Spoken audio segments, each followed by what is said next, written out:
जामखेडपासून 5 kilometre अंतरावर असलेल्या कुसडगाव येथील राज्य राखीव पोलीस दलाच्या प्रशिक्षण केंद्राच्या उद्घाटनावरून गुरुवारी मोठा राडा झाला।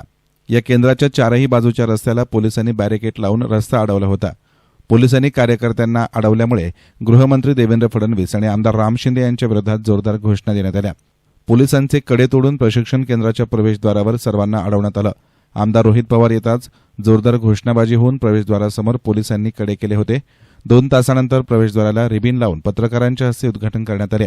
यानंतर रात्री उशिरापर्यंत माजी गृहमंत्री अनिल देशमुख यांच्या उपस्थितीमध्ये सभा झाली। कुसडगाव तालुका जामखेड येथे उभारण्यात आलेल्या राज्य राखीव दलाच्या प्रशिक्षण केंद्राचं काम पूर्ण झाल्यामुळे 8 दिवसांपूर्वी आमदार रोहित पवार यांनी दिनांक 26 रोजी प्रशिक्षण केंद्रात उद्घाटनाचा कार्यक्रम जाहीर करून मंडप उभारण्यासाठी तयारी चालू केली होती।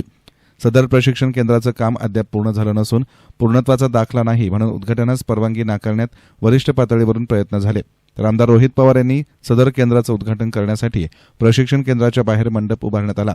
त्याला देखील प्रशासनानं विरोध केला होता। त्यामुळे गुरुवारी उद्घाटनाचा होणाऱ्या कार्यक्रमास मोठा राडा होईल असा अहवाल पोलिसांचा होता। त्यामुळे मोठ्या प्रमाणावर राज्य राखीव पोलीस दल आणि पोलिसांचा प्रचंड बंदोबस्त लावण्यात येऊन ठिकठिकाणी बॅरिकेड्स लावून रस्ता अडवण्याचा प्रयत्न झाला। गुरुवारी दुपारी 2च्या सुमारास राष्ट्रवादी काँग्रेसचे कार्यकर्ते प्रशिक्षण केंद्राकडे येण्यास वाहनानं कुसडगाव येथे आले असता 1 किलोमीटर दूर वाहनं अडवण्यात आली। कार्यकर्त्यांना प्रशिक्षण केंद्रास्थळी मज्जाव करण्यात आला होता। त्यामुळे राष्ट्रवादीचे कार्यकर्ते आक्रमक झाले आणि त्यांनी गृहमंत्री आणि राम शिंदे यांच्या विरोधात जोरदार घोषणा देत बॅरिकेड्स तोडून पोलीस प्रशिक्षण केंद्राच्या गेटपर्यंत येऊन ठिय्या आंदोलन सुरू केलं। तसेच भाषणबाजी चालू केली। आमदार रोहित पवार येताच कार्यकर्त्यांनी जोरदार घोषणाबाजी करून त्यांना खांद्यावर उचलून प्रवेशद्वारापर्यंत आणलं।